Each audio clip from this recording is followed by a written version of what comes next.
مساء الخير عليكم. ازيكم يا حبايبي؟ شفتوا البسلة اللي انا مخزناها شكلها ايه؟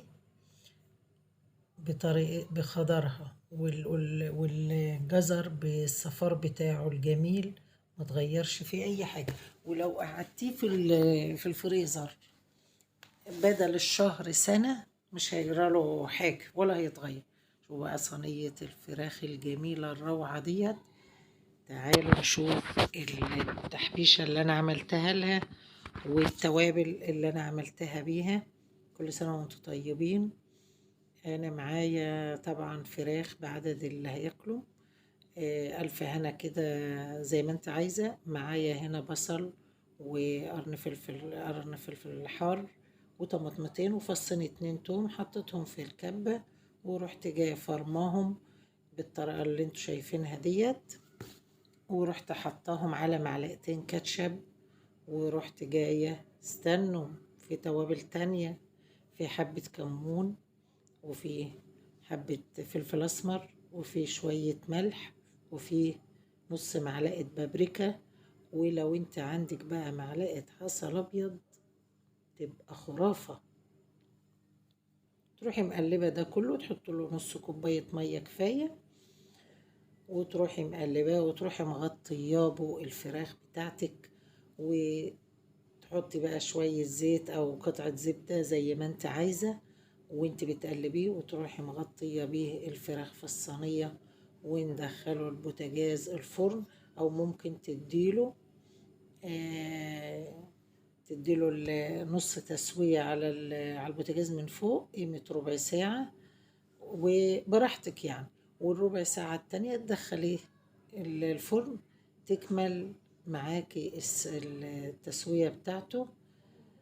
هندخله بقى الفرن زي ما حطينا عليه التوابل كده زي ما انتوا شايفين. ممكن تغطيها بورقة فويل وممكن تسيبها زي ما هي، ما بيجرالهاش حاجة. ربع كوباية مية محافظة عليها. بس بصراحة رهيبة، يا ريت تجربوها. تعالوا بقى نشوف احنا هنعمل جنبها ايه. انا عندي طبعا ده كيس صلصة في الفريزر. انا مخزنة الصلصة بتوابلها ببصلتها بحاجتها سواء للخضار او للمحشي او كله. حطيتها تفك على البوتاجاز، وحطيت نزلت البسلة برضو. بشوحها في معلقة واحدة زيت واديلها تشويحة كده على ما تفك. وادي الفراخ اديتها نص تسوية على البوتاجاز من فوق، وخدت منها شوية مرقة علشان اضيفهم على البسلة وعلى الصلصة اللي احنا عملناها. ادي البسلة يا جماعة والله روعة. ما تحاولوش تشتروا بسلة جاهزة.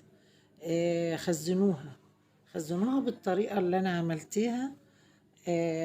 انا اديتها غليت المية ونزلت فيها البسلة ورحت طافية ورحت مصفياها على طول، وعطيها لها صدمة تانية بمية متلجة، وشلتها في الاكياس عادي ما فيش عليها اي اضافات. طبعا ما خدتش غلوة واحدة ورحت منزل عليها البطاطس لو انت عايزة تنزل على بطاطس او كوسة او اي خضار. وادي الفراخ يا جماعة طالعة من الفرن ريحة وشكل رهيبة. كل سنة وانتم طيبين. ما تنسونش في الشير واللايك يا جماعة. ويا ريت صينية الفراخ تكون عجبتكم، وبألف هنا وشفا لكل اللي تعجبه ويعمل زيها. وده فطارنا طبعا. عملت جنب منها عصير فراولة وعصير جوافة تبع الفرد اللي عايز، يعني تبع مزاج كل